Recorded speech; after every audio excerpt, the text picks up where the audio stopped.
How do you stay silent when silence is the only power you have left? Not because you don't want to scream, not because it doesn't hurt, but because you've learned the hard way that screaming makes them smirk, crying makes them roll their eyes, and standing up for yourself makes you the villain. For Rain Ellison, silence wasn't surrender. It was the only weapon they hadn't stolen from her. She had grown up in a house full of noise, but none of it was ever for her. Her voice was either invisible or inconvenient. When she succeeded, the room stayed quiet. When she failed, everyone suddenly remembered her name. Her brother Corbin failed upward, and Rain succeeded quietly in the shadows, only to be told she was too serious, too dramatic, too much for a girl her age. So Rain did what smart girls do when no one's listening. She started building a world inside herself. A world where silence became strategy, where smiles became shields, where endurance became defiance. And one day, that world would become a real place. 4 walls, a roof, a front door she controlled. But before she could get there, she had to survive the day they sold her laptop, and no one even blinked. The laptop case lay open on Rain Ellison's bed like an open wound. It was empty, hollow, cold in a way that didn't come from metal but from meaning, because that laptop wasn't just plastic and circuits. It was her future, her senior project, her way out. She stood there staring. Disbelief didn't rush in like a scream. It crawled in slowly, like ice in her lungs. Her first instinct wasn't to panic. It was to ask. Maybe someone moved it. Maybe someone borrowed it. She walked through the house like a ghost in her own story, into the kitchen where her mother sat flipping through a magazine, legs crossed, face serene, as if nothing in the world had just cracked open. "Mom?" Rain's voice trembled. "Have you seen my laptop?" Her mother didn't even look up. "No, honey. Did you check the living room?" She had, twice, but she nodded anyway, because that's what good daughters do. They keep peace, even while their world falls apart. Her father came in next, loosening his tie after work. His eyes scanned her face with that familiar irritation. "What's wrong now, Rain?" Now. As if she made it a habit, as if her pain was an inconvenience to his evening. And then the front door creaked open. Corbin, hair messy, hoodie too large, that same lazy swagger that always meant trouble, and he wouldn't look her in the eyes. That was all she needed to know. But she asked anyway, one last time. "Where's my laptop, Corbin?" He shrugged, opened the fridge. "Sold it. Jason needed one for college. He paid $300. Just like that, like he had borrowed a pencil, like it didn't cost her weeks of work and 4 months of paychecks. And no one gasped, no one shouted. The world just kept spinning. Except Rain. Her world had stopped, and nobody noticed. "Sold it," Corbin said, voice flat as he reached for a soda. "Jason needed one for college. He paid $300. Like it was nothing. Like the hours Rain worked bagging groceries, counting tips from rude customers, dodging Mr. Miller's wandering hands were just some funny little side quest. He didn't say sorry. He didn't even pretend to feel bad. He just shrugged. Jason needed it more. As if Rain didn't need it. As if her senior project didn't matter. As if her dreams could be traded like secondhand furniture. Rain's hands clenched by her sides, not from rage, but from the unbearable weight of not being seen. "That was mine," she said quietly. Her dad turned toward her, arms folded, eyes tired. "Did you lock your door, Rain?" The question hit like a slap. Not what happened, not why it happened. Just, did you do enough to stop it? Not once did they ask Corbin, "Why did you take it? Why did you think that was okay?" Rain blinked once slowly, like someone realizing they were never safe to begin with. Her mom finally looked up from the magazine. "Honey, let's not make this a big deal. You can finish your project another way." But she couldn't. That laptop held everything. Notes, research, rough drafts, graphs. It was 4 months of her life. And now it was a footnote in someone else's convenience. And no one was coming to defend her. The kitchen had gone quiet, a silence so thick it pulsed between them. Corbin was already munching on cereal like nothing had happened. Her father returned to reading the paper. And Rain stood frozen, her future slipping through her fingers pixel by pixel. That's when her mother spoke, voice soft, gentle, too gentle. "Honey," she said, folding the magazine on her lap. "You know we're on a tight budget this month." Rain said nothing. "Why don't you use some of your college savings?" Her mom smiled faintly, like she was offering a solution. "You can rebuild the fund later." The words floated in the air like they made sense. So reasonable, so logical. But to Rain, they felt like poison dressed in lace. Use your future to fix someone else's screw-up? Spend your hard-earned savings money, gifted by your grandparents' money, added to with every babysitting job, every shift at the grocery store, to repair a problem you didn't cause. Rain's throat tightened, not from tears, but from the clarity of it all. This wasn't a family. This was a system, and the system had decided Rain Ellison was the solution to everyone else's mistakes. She could scream, she could cry, she could argue, but none of it would matter. So Rain did the one thing they feared most. She went silent. But this time, that silence wasn't surrender. It was the beginning of her exit plan. The envelope was thick, the kind of thick that made your fingers tremble. Rain Ellison didn't open it right away. She sat with it in her lap for 10 full minutes, holding it like it might disappear if she moved too fast. The return address? Yale University. Her heart beat faster than it ever had, faster than it had the day she took the SATs, faster than the night she submitted her final essay, faster than the moment Corbin sold her laptop. She tore it open slowly, hands shaking, and there it was, printed in crisp black ink, the sentence she'd built her whole life for. "We are pleased to offer you full academic admission, a full scholarship for tuition and materials, and a partial housing grant for the duration of your undergraduate study." Rain stared at the words, heart pounding so loud she didn't hear her own gasp. She had done it. Without tutors, without privilege, without a family cheering her on. She had carved this future out of dust and disappointment. Yale had said yes to the girl no one in her own house believed in, and for a brief, dangerous moment, Rain believed her life was finally hers to live. It was supposed to be a 5-minute call, just a routine check. A quick confirmation before Rain finalized her Yale housing, but the voice on the other end didn't sound routine. It sounded hesitant, cautious. "I'm sorry, Miss Ellison," the woman said, "but your account was closed yesterday." Rain blinked. "Closed?" "Yes, all funds were withdrawn by the joint account holder." The air left Rain's lungs. Her fingers gripped the phone tighter. "How much?" she whispered. $19,017. Her entire college fund, gone. Years of babysitting, groceries bagged, cafeteria shifts, birthday checks from grandma that she never spent, all gone without her consent. The woman kept speaking, something about filing a dispute, about security procedures, about being sorry for the inconvenience. But Rain wasn't listening anymore. She was already back in that kitchen, already hearing her mom's voice. "We're on a tight budget this month." A whisper rose in her mind. One word. Mom. Her mother. The co-signer. The one person Rain had trusted with that account. Not Corbin, not her dad, not even the bank. Just her. And she used that trust to take everything. The family meeting took place at the kitchen table. Same table Rain had written her college essays on. Same table where she had eaten in silence for years. But today, they had words.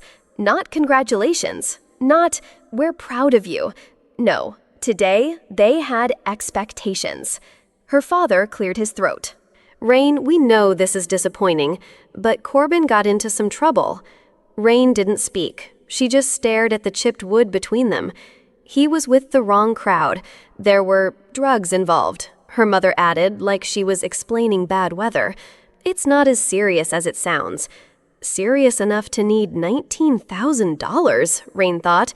He needs a lawyer, bail, a second chance. Her mother reached for Rain's hand. Rain pulled away. You've always been the strong one, her mom continued, and Corbin needs us right now. Her dad nodded. Maybe it's time you stayed close to home. Take night classes, community college has good programs, you can work during the day, save up again. Her Yale letter sat unopened on the counter. No one even mentioned it. Rain swallowed hard. She wasn't surprised, but that didn't make it hurt less. Her future sacrificed at the altar of Corbin's latest mistake. And for what?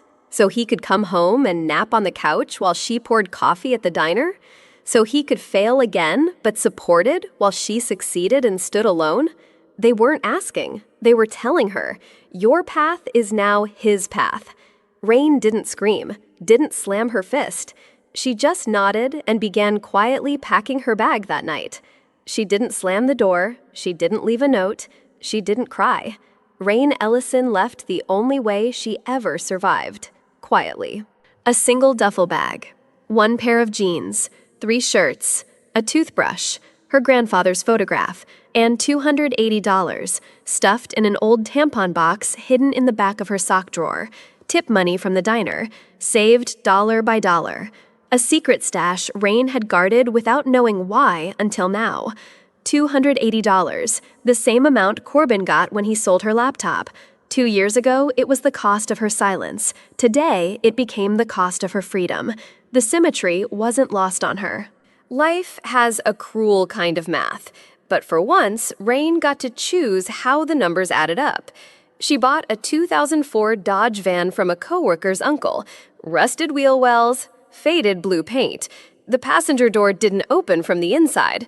She ain't pretty, Tina said, handing over the key, but she runs. That was all Rain needed. She didn't need pretty. She needed something that couldn't be taken from her, something no one else had the key to. She sat behind the wheel, the engine rumbling beneath her hands. It wasn't much, but it was hers. And for the first time in her life, Rain Ellison was going somewhere no one could follow. The first night, Rain Ellison didn't sleep. Not really. She sat in the driver's seat of the van, arms wrapped around herself, watching the condensation creep across the windshield like fingers dragging across glass. Every sound outside was a threat. Every shadow held a stranger. Every flicker of headlights made her breath hitch. Don't be seen. Don't be heard. Don't exist. That was her mantra, her survival code. She parked behind a Walmart first, not too far from town, but just far enough to disappear. She tucked the van between 2 delivery trucks, angled the mirrors to see everything, and pulled a blanket over herself like armor. She slept in her jeans, shoes still on, one hand under her pillow, the other resting near the keys in the ignition. Ready to leave at any second. The seatbelt cut into her side, her neck cramped, her feet tingled, but she stayed still because movement meant noise, and noise meant risk. The second night, she moved to a hospital parking garage, 5th floor, northeast corner. Less patrol, less light. It smelled like bleach and despair, but it was safer. On the third night, a security guard tapped her window. Rain ducked, waited, counted the seconds in her head like heartbeats. He walked away. This time, the fear didn't fade, but Rain learned how to hide it, how to keep the windows fogged just enough to distort her silhouette, but not enough to raise suspicion, how to blend into delivery routes and graveyard shifts, how to fake being invisible until it almost felt real. And that's how she survived those first nights. Not with strength, but with strategy. Rain Ellison didn't trust anyone. Not at first. Not after what she left behind. But the world has a strange way of healing. It starts small, with a glance that isn't judgment, with a gesture that doesn't demand anything in return. Martha was the first, the librarian. She noticed Rain coming into the public library every Monday, Wednesday, and Friday, always at the same time, always staying a little too long in the bathroom. One morning, Martha gently knocked on the restroom door. "There's a staff shower downstairs. We don't advertise it, but it works." She didn't ask questions, didn't pry, just left a towel on the counter and walked away. 3 days later, she offered Rain a part-time job shelving books after hours. 10 hours a week, enough for groceries and gas. "You're quiet. That's good. Books like quiet." Rain almost cried, not because of the job, but because it was the first time someone saw her and didn't flinch. Then came Bernie, the furniture shop owner. Rain wandered in one Saturday afternoon, drawn by the smell of wood shavings and old leather. She stared at a broken dresser like it was a puzzle she could solve. Bernie watched her trace the dovetail joints with her fingers. "You like wood? I like fixing things," she replied. "Come back tomorrow. I'll show you how." And just like that, without a resume, without a background check, he gave her a workshop, a skill, and a place to belong. Rain didn't know it yet, but those two people, Martha and Bernie, were the first bricks in a new kind of foundation. One not made of blood, but of choice. It was just a table, a beat-up, wobbly little thing forgotten in the back of Bernie's workshop. One leg was cracked, the varnish had peeled. There were initials carved into the underside, maybe a child, maybe a memory. Most people would have tossed it. Bernie nearly had. But Rain ran her hand across the grain and saw something no one else did, a second chance. She asked if she could try fixing it. Bernie shrugged. "If you mess it up, we weren't going to keep it anyway." For the next 3 days, she worked in silence, sanding, gluing, clamping, staining. She breathed with the wood, like it was alive. And when it was done, it wasn't perfect, but it stood tall, and it shined. A customer walked in and asked how much. Bernie looked at Rain. $70, she said without blinking. The woman pulled out her wallet. Just like that. Rain held that $70 in her hand longer than she should have. Not because it was a lot, but because it was hers, earned, not taken, not given, not stolen. That night in the van, Rain tucked the bill in her journal, her first win, her first proof that she could build, not just survive. Rain Ellison had no bed, no address, no front door to lock at night. But for the first time in her life, she wasn't afraid to close her eyes, because no one could barge in anymore. No one could take from her without asking. No one could guilt her into silence. The van was rusty, the mattress was old, but every inch of that space belonged to her because she chose it, not because it was handed to her, not because she had nowhere else to go. For the first time, silence wasn't a punishment. It was a decision, a strategy. In the past, Rain had stayed quiet because no one listened. Now she stayed quiet because her peace was louder than their chaos. She didn't owe anyone a performance. Not her mother, not Corbin, not the world that once looked through her like fogged glass. No house, maybe, but she had dignity. She had direction. She had freedom. And freedom doesn't need 4 walls to exist. The keys jingled in her hand like bells in a church. Not loud, but sacred. Rain Ellison stood at the doorstep of a 2-bedroom fixer-upper with a sagging porch and peeling paint. It wasn't much, but it was hers. She had no co-signer, no debt, no one waiting to tell her how to live inside it. Just her, and $30,000 saved over 7 years. Scrubbed toilets, repaired furniture, waited tables, skipped meals. She'd lived off dollar store groceries, bathed in gas station sinks, and slept through winters wrapped in 3 thrift store blankets. But she never stopped calculating, never stopped budgeting, never stopped building. This house didn't have granite counters or a garden tub, but it had a front door she could lock from the inside and a mailbox with her name on it. No more license plates as address, no more parking lots as bedrooms. Rain didn't cry. She just stood there, turned the key, and whispered to the empty hallway, "We made it." Rain opened the door, still in paint-streaked overalls, expecting the mailman or a neighbor. Instead, it was them, her mother, her father, and Corbin standing beside a woman 6 months pregnant who smiled like she already knew the layout of the house. "Surprise," her mother said, too sweet.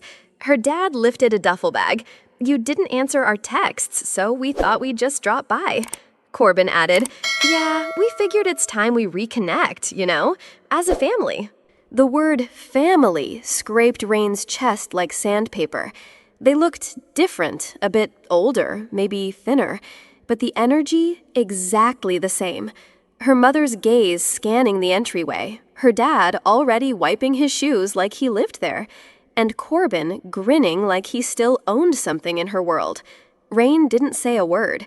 She stepped aside, let them enter, not out of kindness, but because she wanted to know exactly what they came for, and they'd tell her. Sooner than she expected. They didn't say, Can we stay for a few nights?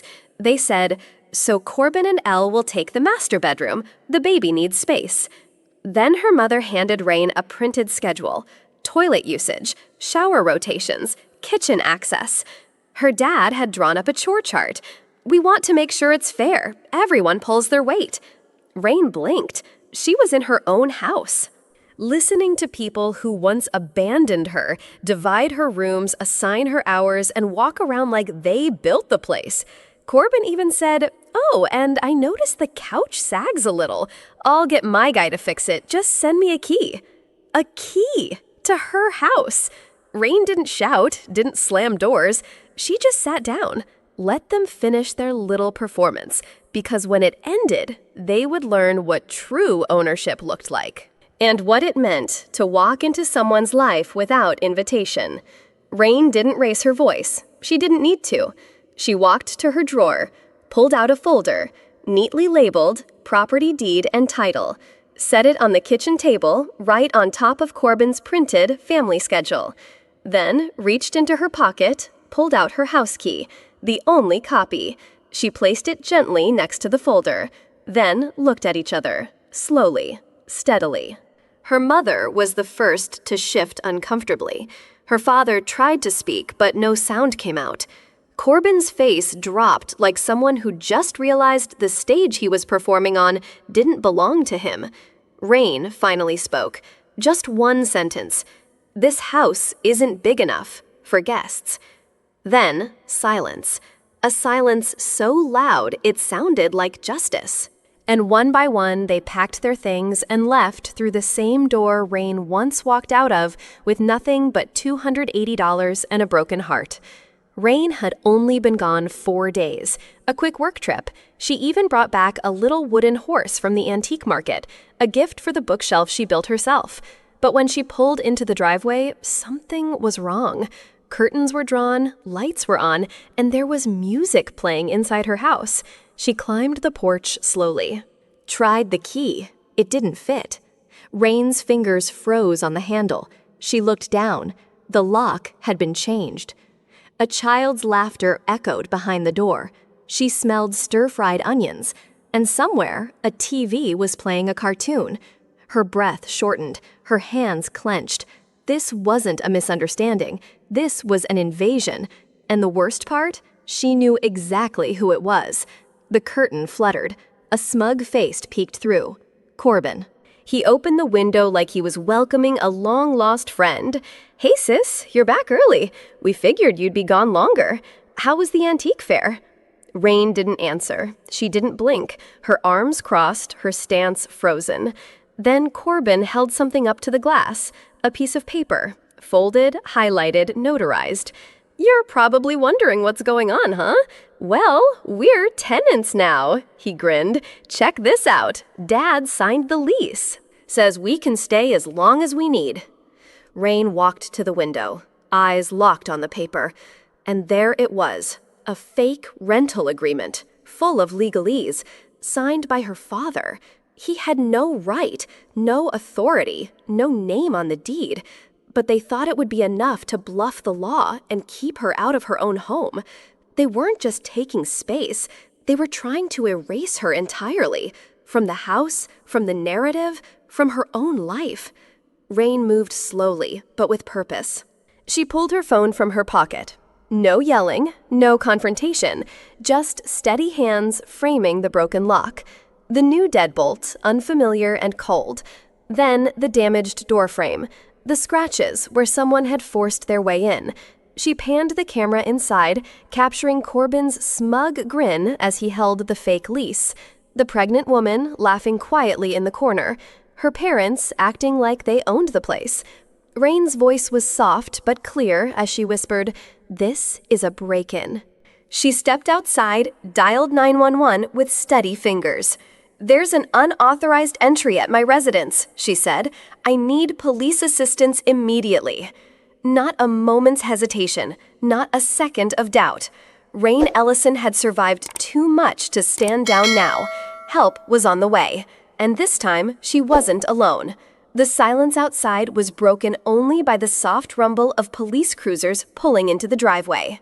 Two officers stepped out, moving with deliberate calm that immediately shifted the atmosphere. They crossed the threshold of Rain Ellison's home, the place she had fought tooth and nail to claim, and their eyes quickly scanned the evidence of intrusion: a broken lock, scratches around the doorframe, and signs of forced entry. Corbin, standing near the front door with a fake lease clutched in his hand, attempted to wield his family ties as a shield. "She's my sister," he said with a forced smile. "This is a family matter, something you shouldn't interfere with." But the older officer stepped forward, his tone steady, his gaze unwavering. "Sir," he said firmly, "family can still commit breaking and entering." The words hung heavy in the air, carrying the weight of undeniable truth. "Changing locks without the permission of the rightful owner is illegal," he continued. "This isn't a simple civil dispute, this is a criminal offense." Corbin's confident facade cracked. His eyes darted nervously. The smirk faded like ice melting under the midday sun. The officers began taking photographs and notes, meticulously capturing every detail, every sign of Corbin and Lena's unauthorized presence. Rain watched quietly, her chest tight but steady, knowing this moment was the turning point. The law had finally stepped in to protect her. No longer would she have to fight alone with words or silence. Now the system that once ignored her pain was her ally. As the officers prepared to escort Corbin and Lena out of the house, Rain felt a surge of calm strength wash over her. A validation not just of her claim to the house, but of her right to peace, dignity, and justice. The power had shifted definitively. This time, Rain's voice was louder than ever, spoken through the authority of the law, and it echoed in the hearts of everyone who had doubted her. The car pulled slowly up the driveway. Rain watched from the window, heart pounding, not from anger, but uncertainty. Corbin stepped out, cradling a small bundle wrapped in a soft blanket. His face was lined with exhaustion. No swagger, no smirk. "Hey, sis," he said quietly. I need a place for a few nights, just until we get on our feet." He looked at Rain with something new, something she hadn't seen before. Not arrogance, not entitlement, just a tired father. Rain felt a strange mix of emotions, pity, frustration, and a flicker of hope. This was not the brother she once knew. But could she forgive him? Could she find a way to rebuild? She didn't answer right away. Instead, she opened the door slowly and stepped aside. Because sometimes, even broken people deserve a chance. Rain didn't welcome Corbin with open arms. She welcomed him with conditions. "You don't come into my bedroom," she said firmly, "or my office. You help with the dishes, every day. No asking for money, no asking for favors, no expecting anything." Corbin nodded slowly, the weight of reality sinking in. For once, he wasn't the one calling the shots. Rain was. She gave him a copy of the rules, 14 strict points written clearly on paper. No gray areas, no exceptions. 2 nights only, she added quietly. No extensions. Her voice was soft, but it carried steel. This was her house, her rules, her peace. Corbin took the paper from Rain's hand, the list of rules clear and unyielding. He paused for a moment. Then with a nod, he signed at the bottom. It wasn't a grand gesture, no dramatic words or promises, just a simple signature, a silent agreement to respect boundaries. Over the next days, Corbin changed. He slept on the pull-out sofa, never once claiming the master bedroom. He washed his own clothes, cooked simple meals, and cleaned up after himself without being asked. The entitled brother Rain once knew seemed to be fading away, replaced by a man who understood what it meant to share space. Rain watched quietly, hopeful but guarded, because change wasn't just about actions, it was about trust, and trust took time. The past was a heavy shadow, but Rain and Corbin stood in the light of a new day. They weren't the family they once were, fractured by betrayal, silence, and pain. Instead, they were learning to be something different, something real. Their relationship was no longer defined by unspoken rules or broken promises. It was built on clear boundaries, mutual respect, and cautious hope. Rain didn't expect a perfect reunion, nor did Corbin. They were just two people finding their way back to each other without losing themselves in the process. This was a new kind of family. Fragile, yes, but honest. And sometimes that was enough. The living room was quiet, save for the soft clicking of plastic bricks snapping together. Rain sat cross-legged on the floor, surrounded by piles of colorful Lego pieces. Her nephew Jaden sat beside her, eyes wide with curiosity and wonder.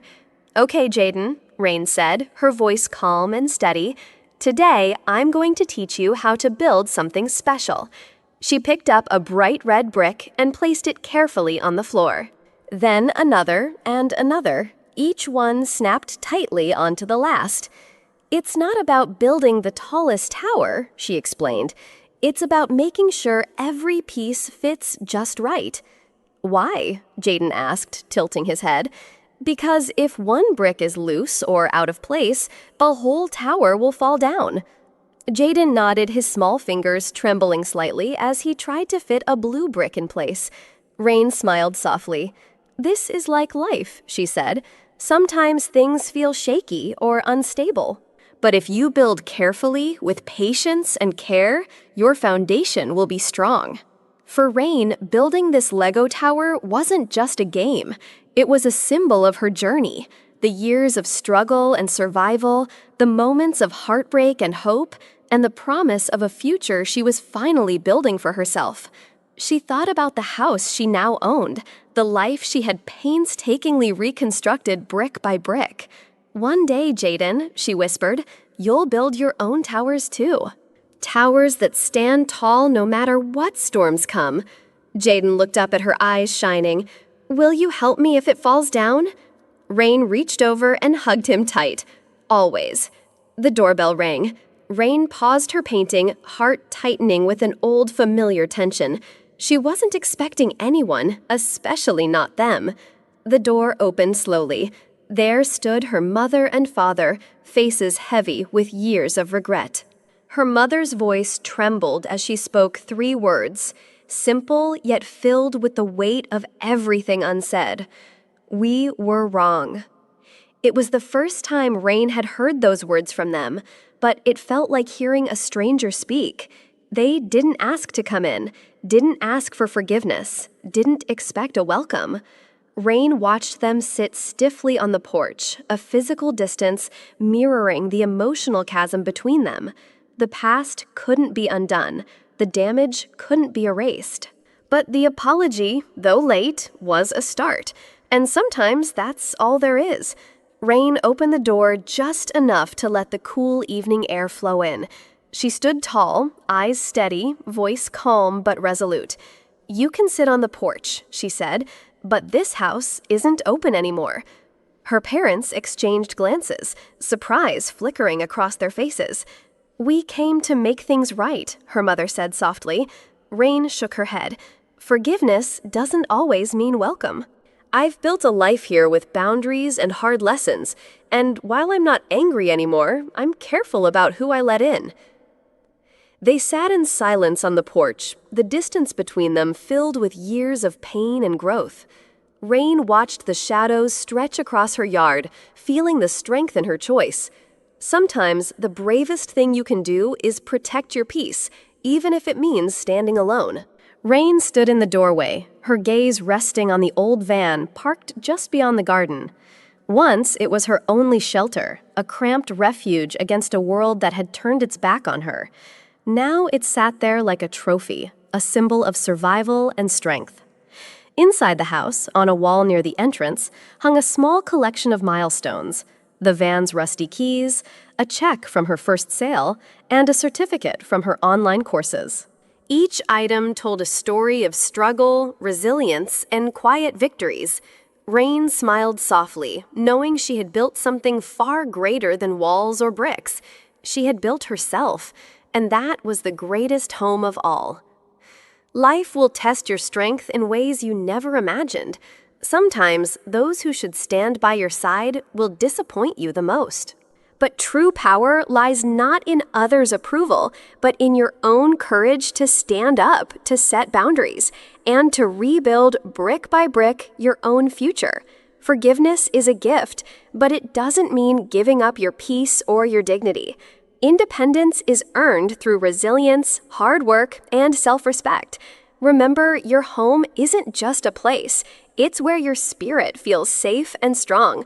Protect it, build it wisely, and never stop believing in your own worth. If Rain's journey inspired you, if you believe in the power of resilience and self-worth, then subscribe to our channel, Whispers of Life. Here we share stories that touch the heart, empower the soul, and remind us all of the strength within.